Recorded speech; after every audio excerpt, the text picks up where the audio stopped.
Okay, hi everyone. Today we have Kris show from University of Oslo that is speaking about cohomologically tropical varieties. Thanks for coming. Thanks to the organizers. I'm going to speak about, well, something in tropical geometry, not so much maybe commutative algebra, but I did include one extra slide with the most basic commutative algebra ingredient in what we did here. So the idea of this, well, this first of all is joint work with my former PhD student, Edward Axnis, Omid Amini, and who's in Paris, and Mathieu Picarez, who's in Nantes. Those are the co-authors. And what we're interested in is figuring out when the so-called tropicalization of an algebraic variety knows its cohomology. Okay, so first I want to give you a little bit of at least one slide picture of what tropicalization is or does. So the most basic version of tropicalization is to take an algebraic subvariety of the torus. So something that's defined by a bunch of equations and say Laurent monomials. Okay, we're in the torus, so we're allowed to have, you know, we don't have any zero coordinates. And then to get the tropicalization of X, one way to do that is to consider this kind of multiple step procedure. Basically, first thing is to take log of the coordinates with some base. But when we take log, we first have to take absolute value, right? So if we take this just line drawn in the plane, drawn the real line in a two-dimensional plane, and taking the absolute value of the coordinates, we'll fold that line up into the positive orthants. But of course, there are complex points sitting there because I started with something in the complex torus, and the triangle inequality will tell us that all the complex points will land on the inside of this kind of rectangular region. Okay.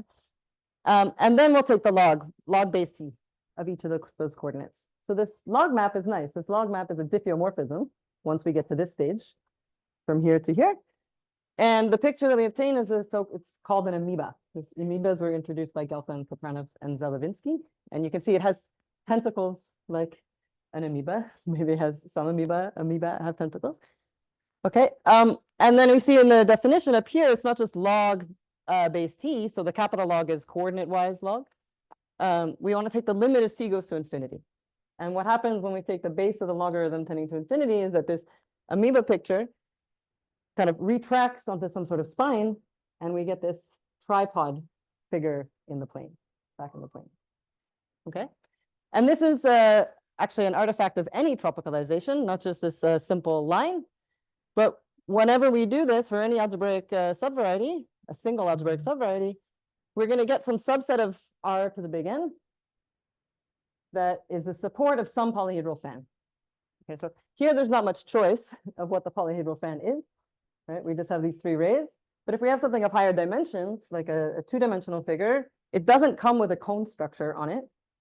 Okay, it's just a set, but you can always put a structure of cones on it so that the support of that fan is going to be equal to the tropicalization. Okay. Not only is it a polyhedral fan, it's a rational polyhedral fan. So all of the cones will be, you know, the span of the cones are linear spaces defined over Z, if you want. Okay. So we had this line, which was, you know, basic enough. We transformed it into this weird figure. We could start with something, you know, more complicated too, something where we don't know everything about its geometry, and ask ourselves, what do these polyhedral figures, what do these tropicalizations know about our original starting variety? So here's some partial answers. The first one is dimension. So we had something dimension 1. It was here, it's real dimension 1 because I drew the real points, but it would be complex dimension 1. The dimension is preserved. So when I take the tropicalization, the real dimension here is equal to the complex dimension of the thing that I started with. Also, the degree. This line was degree 1.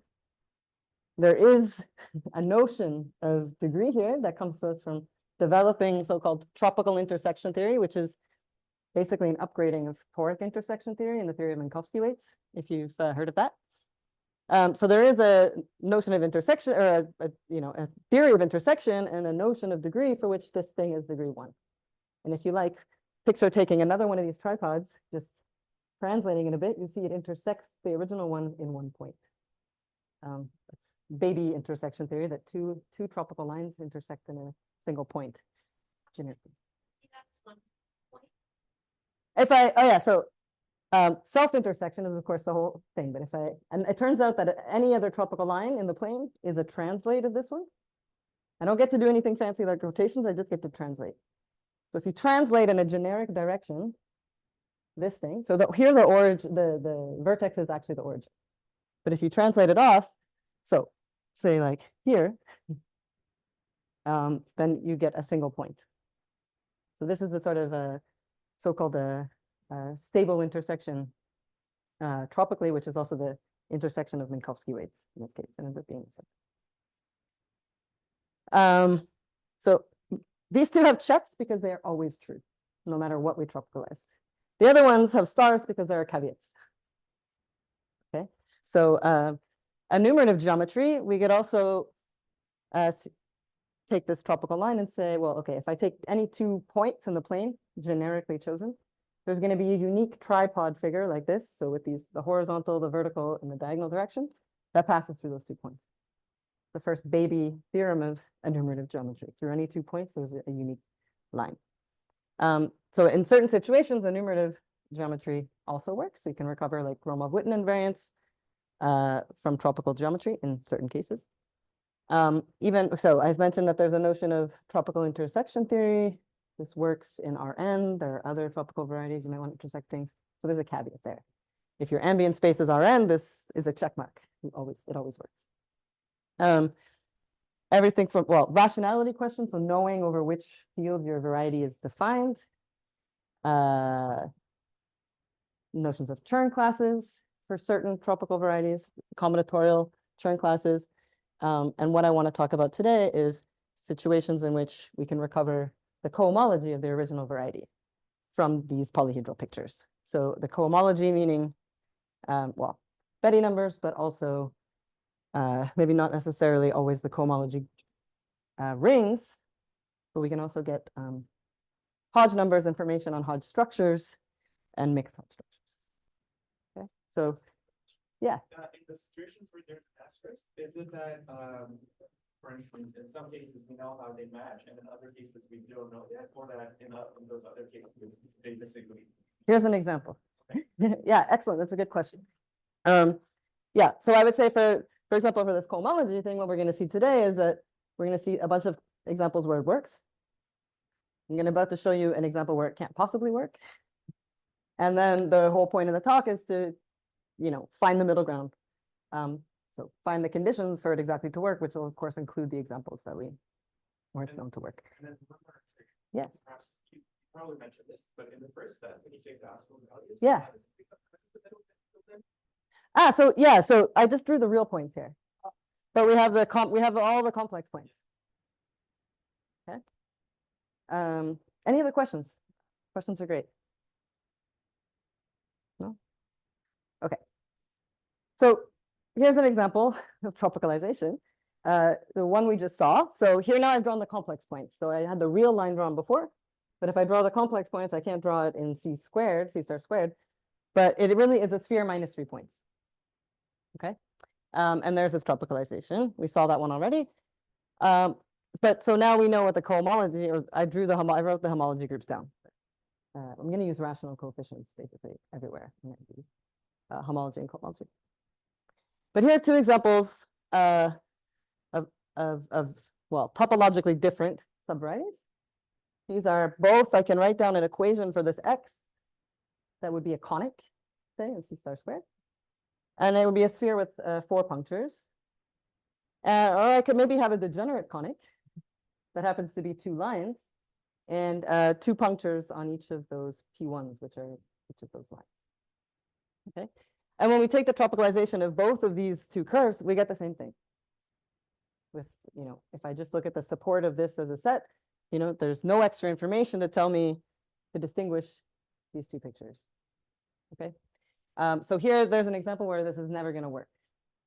These 2 have different homology groups and cohomology rings, but they have the same tropicalization. So you would need, if you were going to recover the cohomology, you would need more than just this.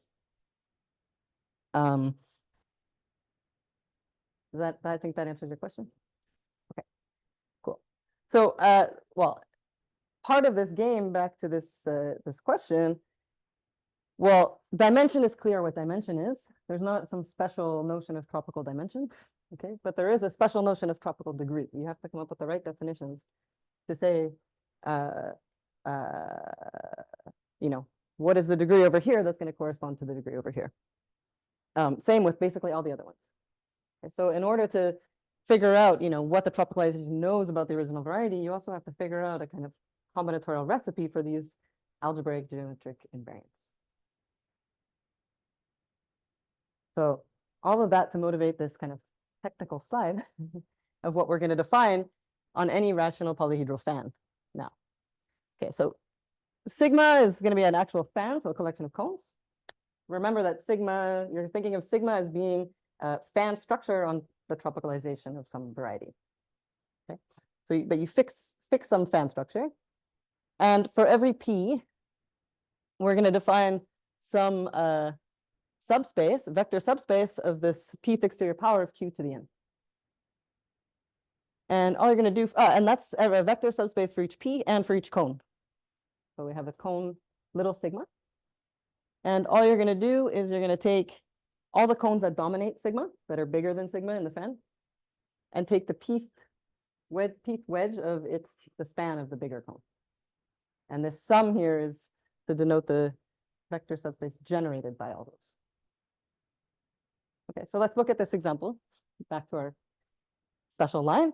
If our cone is this 0 bar, the vertex of the fan, then F1, well, how do I get F1 down here? Well, I'm allowed to take the span, the wedge 1 of any of these spans of any of these rays. Okay, but of course there's a relation because, I mean, this diagonal is actually the sum of these two directions. Okay, but we get all of Q2. Whereas if we're at a edge of the fan, there's nobody dominating this edge. It's a maximal cone, and I just get the span of that cone. So it's just E2. I should also say that if P is equal to 0, we still define something and I just take the vector space Q. So it's kind of like constant coefficients. All right, here's a two-dimensional example.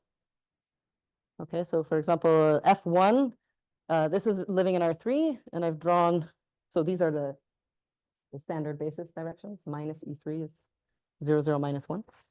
We can see that in this fan, we can go in any direction in R3, or Q3. Okay, so F1 at the origin is Q3. F2 also, I can take E1 wedge E3, E1 wedge E2, and E2 wedge E3. So I have all of wedge 2 with Q cubed in F2. Does the recipe make sense, more or less? Okay, and then we can also see that if we have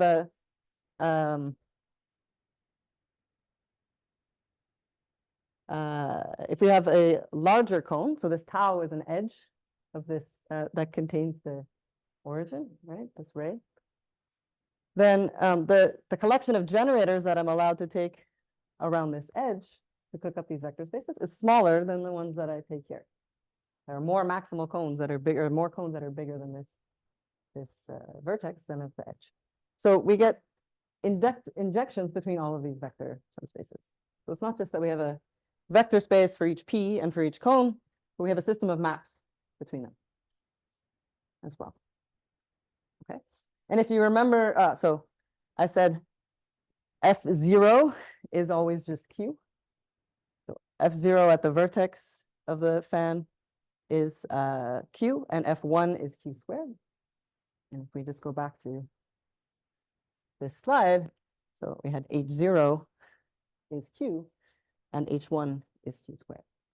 So foreshadowing that this recipe is going to be giving us something about, in the right situations, in the circumstances where it works, we hope that this this recipe is giving us information about the homology or cohomology groups. So also want to define F upper P as just being the dual of F lower P.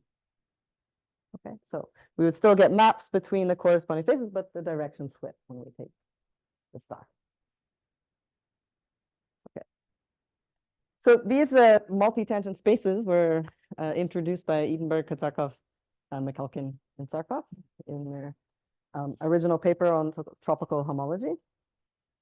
And the reason why they define these vector spaces, or the importance of them, is comes from the following motivating example, which is basically the example that they considered in their paper, and it's sort of the local example they considered in their paper. So if we take a linear subvarieties, so we're talking in the torus, it doesn't really make sense what a linear subvariety of the torus is, but let's think that we take L bar, some linear subspace of n-dimensional projective space, and we'll say its dimension is d. And we're just going to take the coordinates of L bar that are non-zero. So now we've got something that's in the torus, and we know that it came from something of degree 1 in Pn. Okay. Then, well, the complement of well, L bar minus L is a collection of hyperplanes. Each time I intersect my linear space with a coordinate hyperplane, I get a hyperplane of L bar. And it turns out that, okay, so there's lots of different linear spaces. What we want to remember is the so-called matroid of this L. So you may have seen matroids before. I know many people are experts in matroids in this room. But for today, you don't really know to know what a general matroid is, but to know what the matroid of L is really just the data of the collection of all these hyperplanes, or the index set of all these hyperplanes, 0 up through n. And for each subset of them, so this 2 to the e is meant to be subsets of this e, to just remember what the codimension of their intersection. Okay, so this 1, 2, 3 collection of hyperplanes, they intersect at a point. The codimension of a point is 2. If I take a triple of hyperplanes that don't intersect, like 1, 4, and 0, they intersect in the empty set. Its dimension is -1, let's say, so its codimension is 3. So that's the matroid of L, and matroids are much larger than this matroids that arise from this. But this is some kind of combinatorial data that we extracted from this linear subspace. Okay. And it turns out that, so we're thinking about the cohomology, it turns out that it's an older known theorem of, well, I think Brieskorn did the braid arrangement case. And then more generally, I think to Orlock and Solomon, or at least the general matroid algebra was written down by Orlock and Solomon, that the cohomology ring of this L, so this part of a linear subspace that lives in a torus, this complement of a hyperplane arrangement, depends only on this combinatorial data, depends only on the matroid of L. So you don't need to know the exact position of your hyperplanes, you just need to know the dimensions of all of the possible intersections, or the codimensions of all the possible intersections. So it's a very combinatorial thing, this cohomology of a complement of a hyperplane arrangement. The topology is not. So there are known examples of 2 different L and L prime that have the same matroid, okay, but have different fundamental groups. I think already for line arrangements and arrangements of like 9 lines, I think Rubinov had these examples. Okay. So that's on the cohomology side. On the tropical side, a later theorem of Sturmfeld says that if you look at the tropicalization of L, it only depends on its matroid also. So if you know the matroid, you can cook up some subset of Rn that has, that's the support of a polyhedral fan. Ardillo and Clivens actually give a very nice recipe of how to write down a fan structure on the polyhedral fan. Of course, you could take different ones for our talk. But all you need to know is the matroid. Okay. So then, of course, the first 2 beg the question that's answered by the last theorem, which says that, if the cohomology is combinatorial in the sense that it only depends on the matroid, and the tropicalization is combinatorial in the sense that it only depends on the matroid, does the tropicalization have enough, retain enough to cook up the cohomology?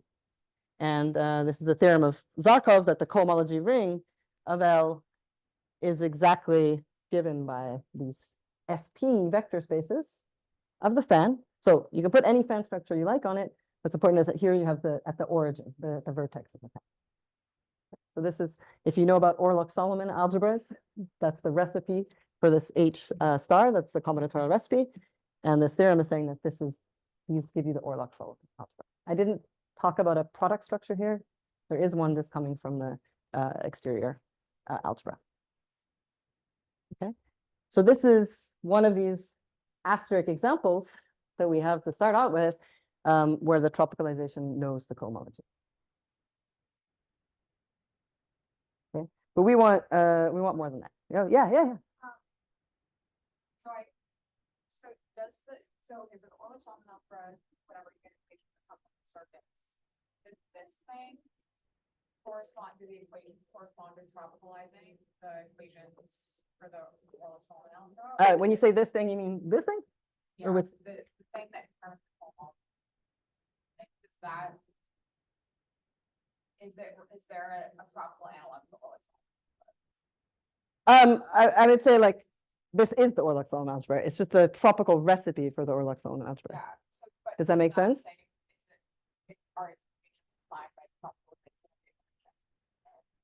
So I would say like here in a sense, the definition of this contains, I mean, there are many definitions of this, but the sort of support definition of this that even Sternfels gave comes from looking at circuits.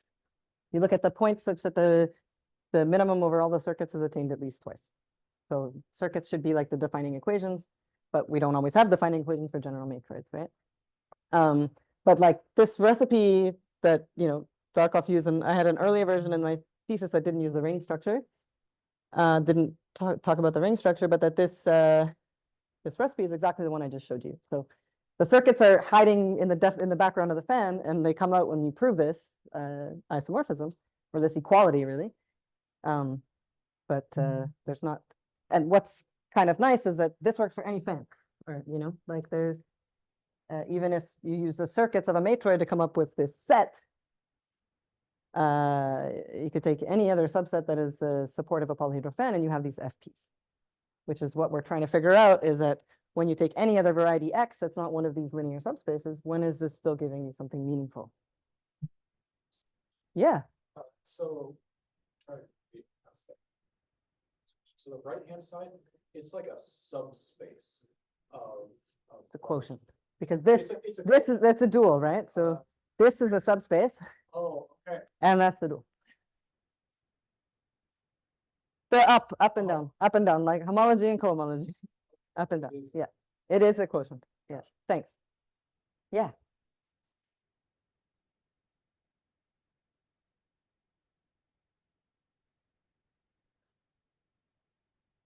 Thank you very much. I said I was only going to use Q coefficients. You're absolutely right that I'm being ambiguous here, but this is actually works over Z, the top one. They're all torsion free.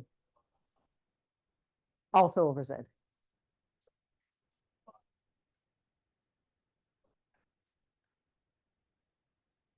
Sorry, I just didn't hear your question. Yeah, exactly. Yeah, and so that could be, follow up future work. So we give an answer to actually, well, then a stronger question. So, right, so one here should, to generalize this into this question is, when does this work for arbitrary, for what varieties X does this work? We already saw that there's examples where it doesn't work because we had two topologically different things having the same tropicalization. You could also ask, when does this work? This works over Z. I'm going to give you some answer of when this works over Q, but the reason why it only is going to work over Q is because I'm going to answer a stronger question and use tools that only work over Q. So it's still very much outstanding questions over Z. Yeah. Okay. So I said I'm going to answer a stronger question, not just when does the tropicalization know the cohomology of the subvariety of the torus, but I'm going to ask eventually, when does the tropicalization know the cohomology of compactification, nice compactification, so-called tropical compactification of subvarieties of the torus, and not just the tropical compactifications, but the compactifications of all the strata in the compactification. So we're eventually going to ask a lot to be able to give an answer. So what do we mean by tropical compactification? So this is construction or notion due to Tevelev from some years ago. And we start with the subvariety of the torus, and we look at its tropicalization. That's a set, right? But we said we can put any fan structure you want on it. And as soon as you have a fan, then you get a toric variety.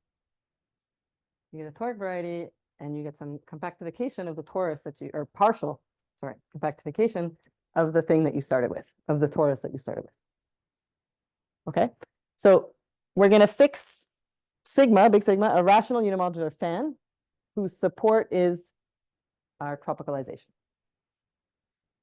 And then no matter what the fan is, we have a toric variety. That's going to be this CP sigma. And we can take the closure of X in this CP sigma, and the theory of Tevelev's tropical compactification tells us that even if CP sigma is not compact, right? We need the fan to be complete in order for CP sigma to be compact. X bar is going to be compact. Okay, so you don't need to compactify the whole torus to compactify your subvariety. And then in this compactification, there's going to be a bunch of strata, and those stratas are in bijection with the cones of the fan. Okay. We can also, we can, as we tropicalize our variety, and tropicalize the torus, the tropicalization of the torus is Rn. We can tropicalize each, well, there's a notion of extended tropicalization for the toric variety. So there's going to be some partial compactification of Rn, stuff out at infinity, whatever that means, but it's a space, and it's also given by this extended tropicalization of Sam Payne. Okay. And if you want, it's kind of like tropicalizing torus orbit by torus orbit of CP sigma, and then gluing them back together. So we know how to tropicalize in a torus orbit. It's just like you just have a different C star, some n prime. Okay, so we have this extended tropicalization X bar, where it has a stratification in correspondence with the stratification of our compactification of our original curly X. And each strata of this tropicalization X bar is the tropicalization of a strata of the curly X bar. Okay. But there's a topology there. It's not just a bunch of pieces that are separated. They are glued together somehow. So here's a very basic example. It's not very enlightening, but we had our original line. This is the honest line. This was its fan. The toric variety of this fan is P2 minus 3, the 3 toric fixed points. Okay. What happens when I compactify the ambient space? This is R star squared, but what I do is I put in the toric invariant lines, but I don't put in the toric invariant fixed points. So there's a line at infinity that gets thrown back in, and I take the closure and I add these 3 points. Okay. So this is X curly X bar, and this is tropical X bar. I just add 3 points at infinity. Okay, not very deep in this example, but it gives you a pair of these stratified spaces, one that's in the tropicalization. Any questions? There's no clock in here either. I feel like I'm going solar. What time is it? Okay, okay. Okay. Sure, that would be helpful, but also somebody should just give me a hand signal. Okay.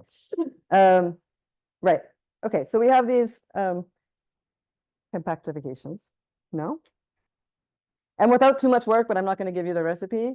Without too much work, we can extend this functor FP to all of the X bar. I won't tell you how to do it, but so remember, FP was an association of every face with some fan structure on X of a vector space, and then I had maps between them if I had inclusions of faces, basically.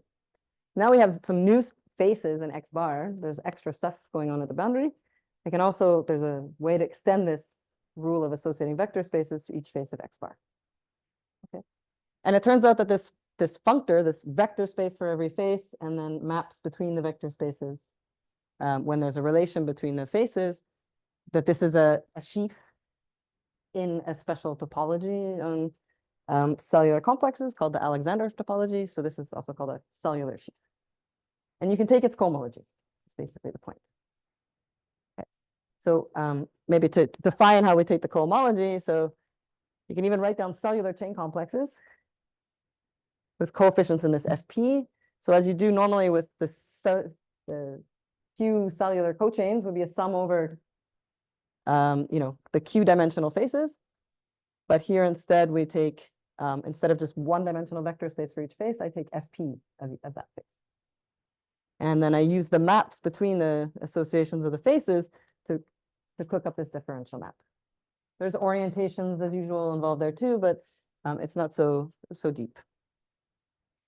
Okay, so we can take the cohomology of this chain complex and call that HPQ, reminiscent of Hodge decomposition. And I'll define the kth tropical homology of X bar to be the sum over P plus Q equals K of these bigraded PQ things. Okay. And this is the tropical homology of Edinburgh, Kutzakov, McElkin, and Sarkov. In the baby case where I had a fan and I compactified it, you could do this for any kind of polyhedral complex and different compactifications of polyhedral complexes. I have no idea what you get if things are not coming from tropical geometry. Or I guess I don't have no idea. There are some relations to things like stress spaces. Yeah.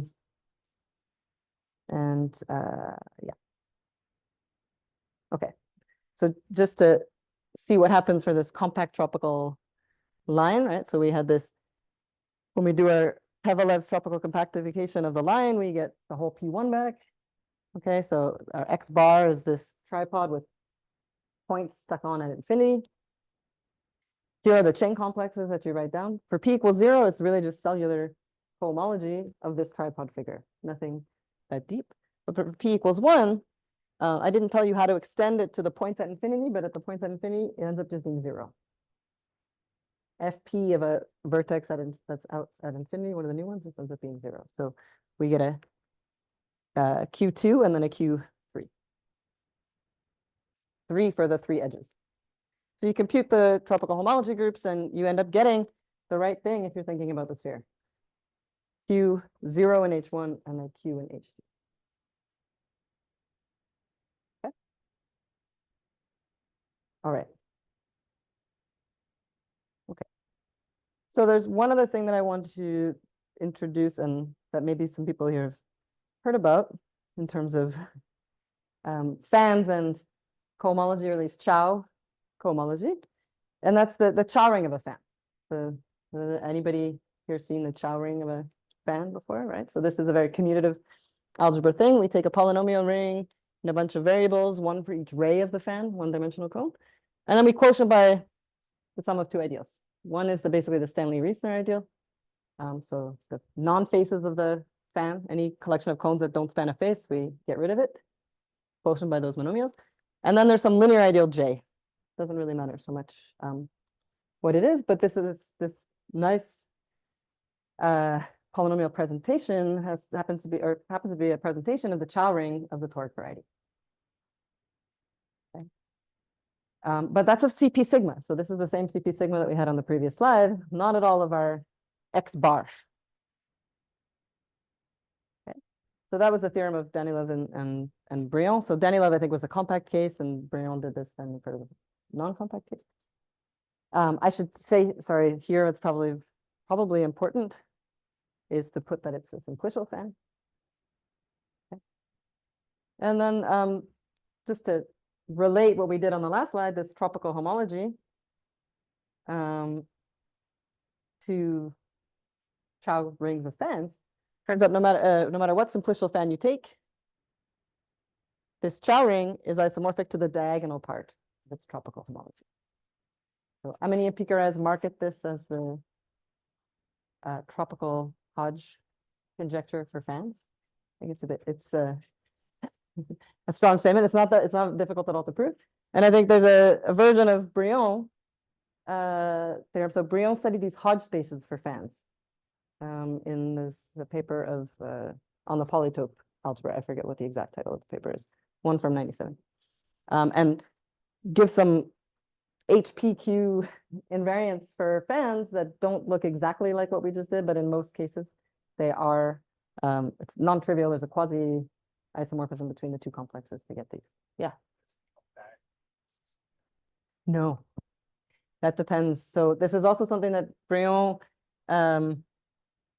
considers, like, so when it's a complete simplicial unimodular fan, they vanish.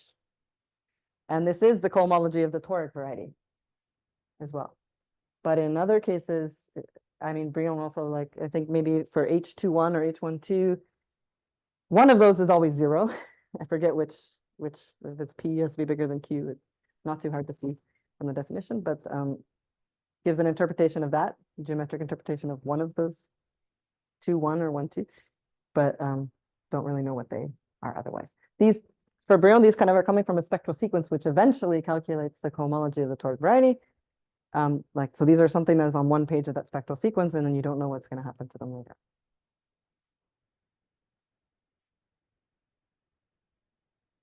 I don't think it's the E infinity page. I'm pretty, let's look at it after. I'm pretty sure there's still some, maybe I'm wrong, but I don't think, okay, thanks. But they're not always non-zero. Okay. So let's try to link everything up and actually get a map. So I give you some examples that looked convincing in that, oh, here I have two things that they have a recipe on one hand and a recipe on the other hand, and then I can show that they're equal. But that doesn't mean that there was like always going to be a fixed isomorphism between them. So in that Orlock-Solomon case, I wrote that there was an isomorphism, but I didn't tell you what the error was. And really, literally, Zarkov's argument is, here's a presentation of the Orlock-Solomon algebra, switch up the presentation of these FPs and get something that's exactly the same on the nose. There's no map. Okay, so even though I say there's no map, I'm going to introduce a map and denote that map tau upper star, even though it's not a pullback map. Okay, so I don't really love this notation, tau upper star, because that would suggest, in cohomology, when you have a map between spaces, then you get a reverse map on the cohomology. This is not like trop upper star. Okay, but it is a map that's going to send the tropical homology of the usual X bar to the cohomology of the algebraic variety, the convectification of the algebraic variety. And it goes as follows. So the first line is the map, and then how we define it goes follows the bottom, the second line. You first project onto the diagonal. So if there is something off the diagonal, you lose it. All right. Then we have this isomorphism that I just mentioned with the Chow ring of the ambient toric variety. And then I can kind of take the cycle class map to get the cohomology, to get to the cohomology of the toric variety. And now I have an honest inclusion of the algebraic variety X bar in the toric variety. So I have an I upper star going the other way between the cohomology. Okay. It's not the greatest because it would forget anything that might be interesting off the diagonal. So we don't know how to even interpret the stuff maybe off the diagonal unless, maybe I'm wrong, but we also don't know how to associate it to anything in the variety that we got by tropicalizing, that gave us our tropicalization. So with this map, though, we define what it means to be cohomologically tropical. Notice with respect to a fan sigma. So there's no mention of the fan sigma up above for the X, but it's in the compactification. So X bar, the bar that's there depends on the fan that we chose. You would get a different compactification if you chose a different fan sigma.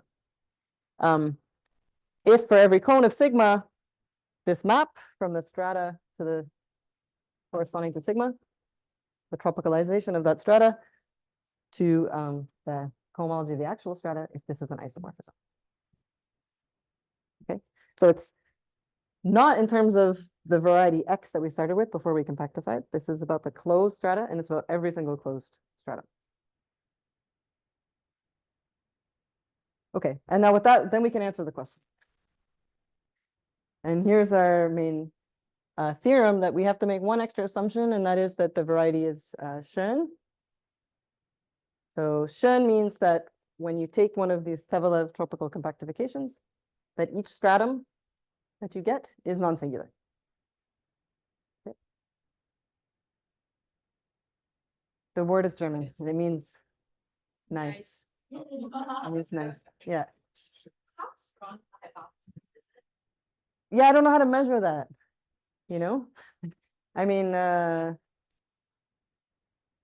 so I mean yeah, because I don't want to say like it rarely happens or it often happens when I don't have a measure on the subvarieties of the torus to give you a probability of picking something that's shown or not. For Danny Levin Kavonsky, who we're looking at, hypersurfaces of the tori, this is so-called torically non-degenerate. So in that sense, you could maybe ask yourself, like, put a measure on the coefficients of the polynomials in the linear system and like what is the probability, but I don't know if anybody's looked at that question. Okay, but I don't know how, I don't want to say like it's extremely strong. To me it seems rather strong. But then also when you study algebraic geometry, you study non-singular varieties, and I mean, or you study things that are like nice to study. So I think probably unless you're doing singularity theory, you probably don't think about things that are not shown very often. So, but how much you come across them in nature, I don't know. Yeah. Something that is not smooth, but Oh, that is not smooth. No, so this would include the stratum and the inside. It's strong, says Andy. no, it's a big Oh, the big stratum. Oh, I thought you were going to give an opinion. I want someone to chime in with it. So when you compactify, you could be smooth in the torus and not shown. So probably the most basic example would be, oh, sorry, I thought you were asking if there's something that was not smooth. But okay, but let's say like you're in the torus, so you've removed these axes, but you could have something that ends up being tangent to that axis, and then I mean this is a double point. Okay. Okay, so if you're shown, then we could say that you're cohomologically tropical if and only if there are two conditions that have to hold. One is completely combinatorial, so one you can just look at the tropical side and see it, and the other one you need to know, you need to look at the algebraic variety, the actual x bar. So one is to say that X is a tropical homology manifold. I'm going to say what that means in the next slide. And then the other one is that not only is X shown, but it's wunderschön, which I'll also say what it means in the next slides. But yeah, so wunderschön is like very schön, wonderfully nice. But notice that one thing disappeared in the actual statement. I mean, the fan gets mentioned just to tell you what schön means. But there's no mention of the fan. It's not cohomologically respect to a fan. And it turns out that this notion of being cohomologically tropical is completely irrelevant with which fan you take. Meaning if you take one fan structure, you need a fan in order to define it because you need compactification. But if you take any other simplicial fan whose support is your tropicalization, and you are cohomologically tropical with respect to one of them, you'll be cohomologically tropical with every other fan and has the same support. Okay. So here's what it takes to be a tropical homology manifold. And this was something that was studied by, well, Edward Axnis, one of the co-authors here during his master's thesis. And Amani and Piker has also looked at this problem of trying to find and also classify when fans or spaces that are whose support are places who are the support of polyhedral fans satisfy the so-called tropical Poincare duality.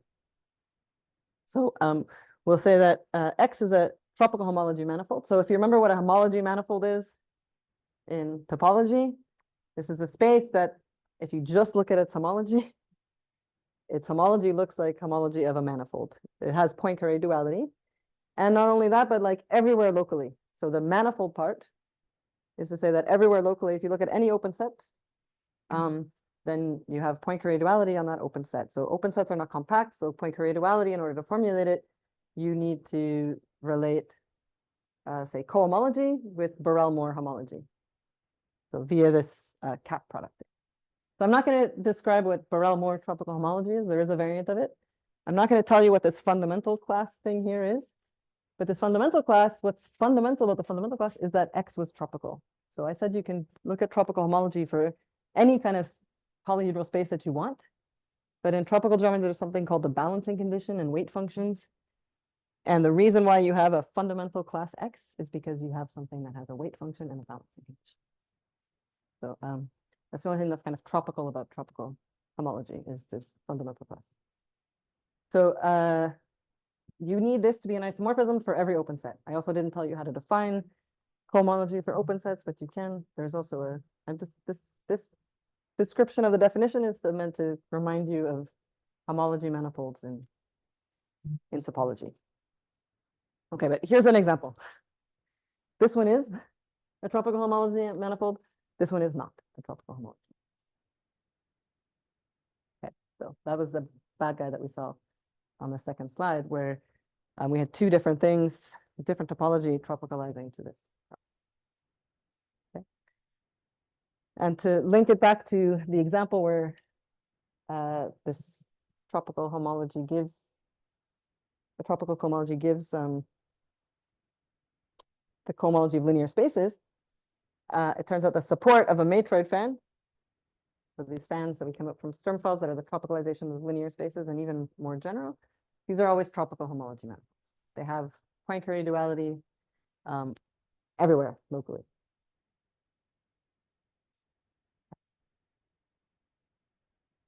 So that's one of the conditions that's purely combinatorial. And here's the one that comes from algebraic geometry. And this one is strong. We say that X is wunderschön with respect to a fan. So it's going to be schön. I mean, okay. And for every cone of the fan, the stratum is connected. Okay. And for every K, the kth cohomology of that stratum has a pure, so this is an open variety. It doesn't have a Hodge structure. It has a mixed Hodge structure. And we're going to ask actually that the mixed Hodge structure is so-called pure of weight 2K. If you don't know what that means, there's going to be a slide in a bit that'll give you an inclination of what that means. Okay, so this is strong because I mean, in a sense already for just X, this would be strong, but we're also asking it for every single stratum of X bar, open stratum. So if here are some consequences of this being wunderschön thing. That if the dimension is 1, then you have to have P1 as the convectification. And every single stratum that's not the big stratum is a single point. I mean, every single stratum has to be connected, and so it can't be anything but a single point in dimension 0. If we're thinking about, if you know about weights and tropicalization, just the connectedness assumption tells you that the weight function on tropicalization, which I didn't bother to go into in the definition of tropicalization, is 1 everywhere. Linear spaces definitely have weight 1 everywhere.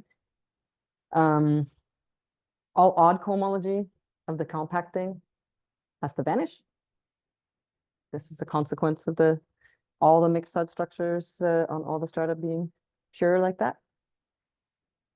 And this is enough to give you that tau star is surjective, the map tau star. So, right. So where could we not be injective? It's actually when you project from the diagonal, project onto the diagonal. And this cohomology of X bar is so-called algebraic indivisorial. So algebraic means it's generated by algebraic subvarieties, or classes Poincare dual to fundamental classes of algebraic subvarieties. And not only that, as a ring, it's generated by things in codimension 1. So toric varieties have this property.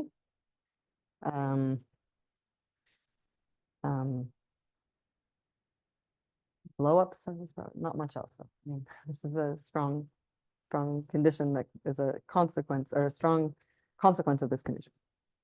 And well, the last one, our motivating example, the linear spaces of the torus, these are Wunderschön. So Wunderschön was a name that Edward, my student, came up with to strengthen schönness. It's not what Shapiro calls these, and back in 1995, but there's a paper that just says that the complements of hyperplane arrangements have pure mixed structure. Okay. So I want to just look at one slide of the proof, which will also, for those who don't know what it means for mixed Todd structure to be pure, this is going to tell you what that means anyway, even if you don't know how to compute these the cohomology of these chain complexes. So the proof of the previous the theorem that has these two so it was an if and only if, right? So you get an isomorphism of the cohomology between the tropical cohomology and the actual cohomology for each strata, if and only if you're a tropical homology manifold, and your so-called Wunderschön. And the proof uses the Deligne resolution. So the Deligne resolution is from algebraic geometry, and it's how you actually get the mixed Todd structure that we were talking about on your variety in curly X. Okay, so forget this first column here that has the open bit, and let's just look at the top row of this diagram. This top row is one of the rows of Deligne's weight spectral sequence. Okay, so what does it look like? It's got in each slot, it's got a sum over strata, where the strata are, the strata of the cone, dimension of the cone being some fixed thing like K. And you take all of the strata corresponding to cones of that dimension, and you take a cohomology group of that, you sum them all together. Then you have maps between them. So notice that it's going up in the cohomology degree. Okay. What this map really is, it's just a Poincare dual. So these are all supposed to be smooth, all these strata. Okay, so they have Poincare duality on all those strata. And you have inclusion maps on the homology groups. But then you have Poincare duality for each of those homology groups, which will take you to cohomology. But because the dimensions are different, the degrees get shifted. So usually the I star for an inclusion map on homology preserves the homology degree, but when you take Poincare duality, it changes it. So these are just the Geisen maps.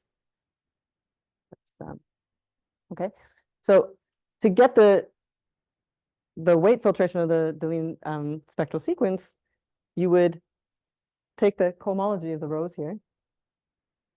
Okay, and what it means for it to be pure is that when you take cohomology, so forget this column.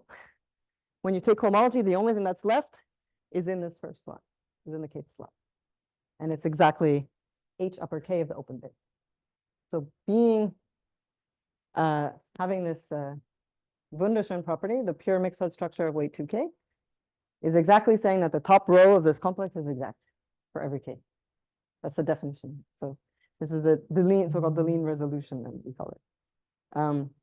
It's not always a resolution, because normally your mixed Todd structure is more interesting than just this pure weight 2K.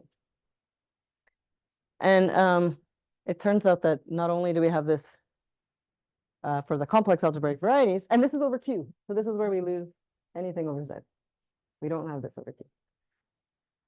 Turns out that for in the tropical side, being a tropical homology manifold can also prove, Amini-Impey has proved that this bottom row, you can cook up tropical Geisen maps, right? You have Poincare duality, so you can fake this or make this Geisen map combinatorial.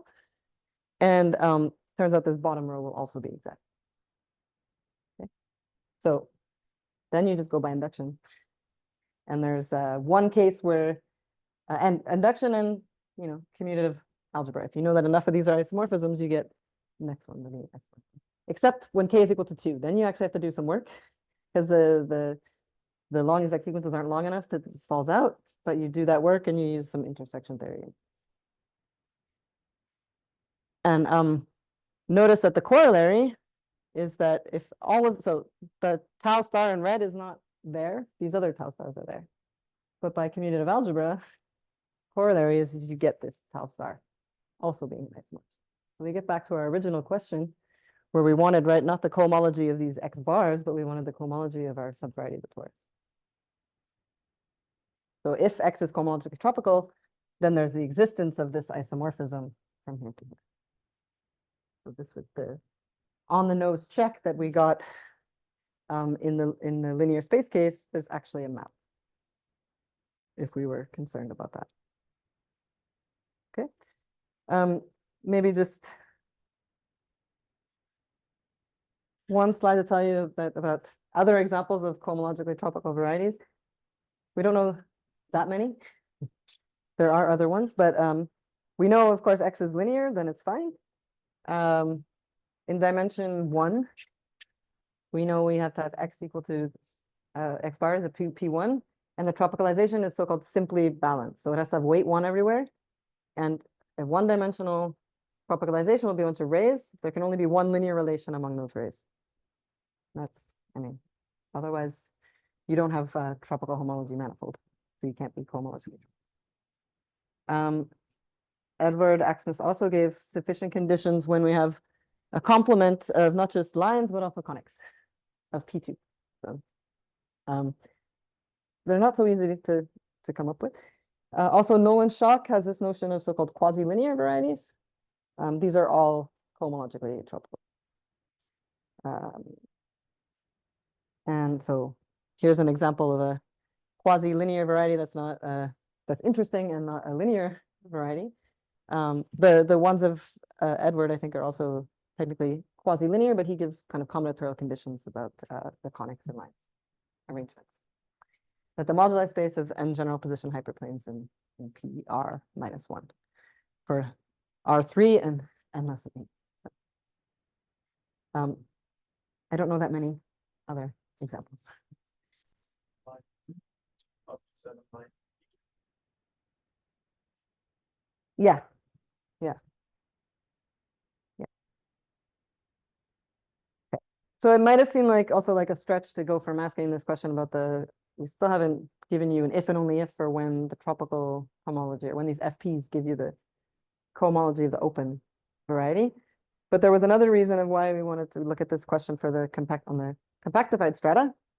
And that was to go from this local consideration of, well, tropicalizing one variety, getting something that looks like a fan, or that is the support of a fan, to tropicalizing families of varieties and getting more interesting polyhedral complexes and trying to figure out when we can say something about the cohomology of the family or the mixed substructure of the family. And this was the original setup of the Edenberg-Katsalkov-Mikalkin-Zarkov theorem, and their whole paper on tropical homology was that if you take a family of varieties, you can tropicalize that. You get something more general than a fan, so you get polyhedral complexes.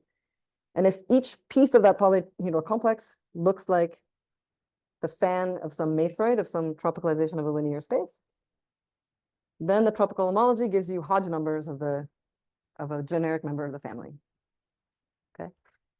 And what we could do is generalize that theorem to not just needing everything to be like locally matroidal fans, but having asking for everything to be kind of cohomologically tropical.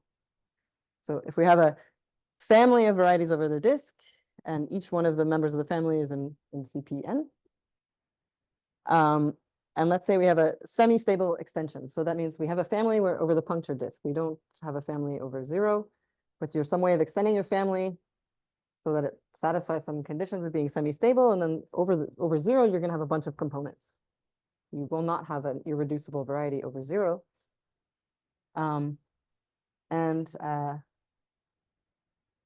If we can ensure that when we tropicalize that family, we'll get some polyhedral complex if it's a homology manifold in this geometry, and all of the open strata of the special fiber, the semi-stable extension, are so-called Wunderschön, then we can basically apply their proof of the theorem in the locally matroidal case and get that these HPQs of the tropicalization are the associated gradients of some of the weight filtration of the limiting mixed substructure on X bar.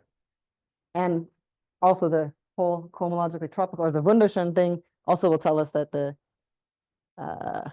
dimensions of these, the tropical Benny numbers, are actually the Hodge numbers of a generic member.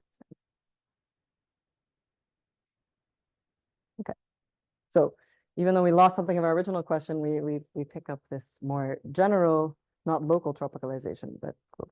Okay. So this is the last future directions. Of course, more interesting examples of Wunderschön varieties are classifying them even for surfaces. And also classifying fans with tropical Poincare duality and even beyond. So fans that satisfy the Kähler package. So one thing I didn't mention that some people in this room certainly think about, I think, or have thought about, is that if you have something that is cohomologically tropical, then its tropicalization will satisfy the Kähler package no matter what simplicial fan structure you put on it. And another thing is there's applications to, well, real algebraic geometry, so topology of real algebraic varieties, but also so-called positive geometry. So there's a new work of looking at positive geometries, but not just the real parts of positive geometry, but the complexification and the Hodge structures on them. And I think that this Wunderschön is like a very, very strong condition that should imply that you have also a positive geometry. And that's it. Thanks.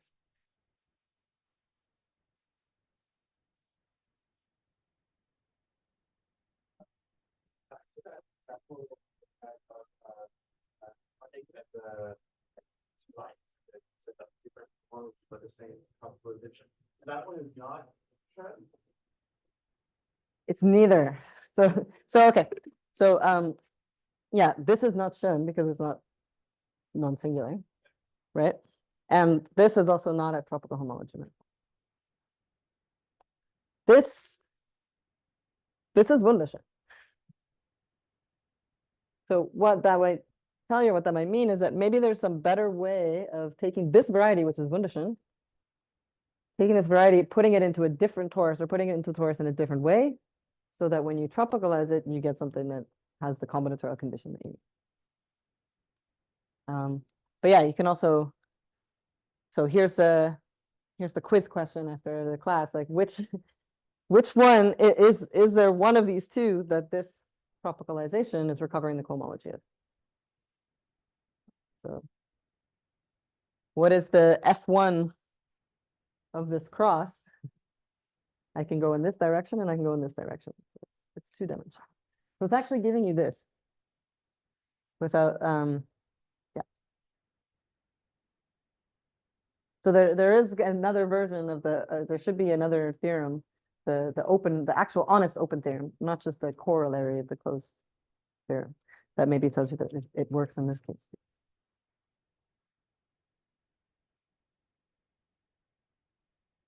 There are a question. Now let's thank the speaker again.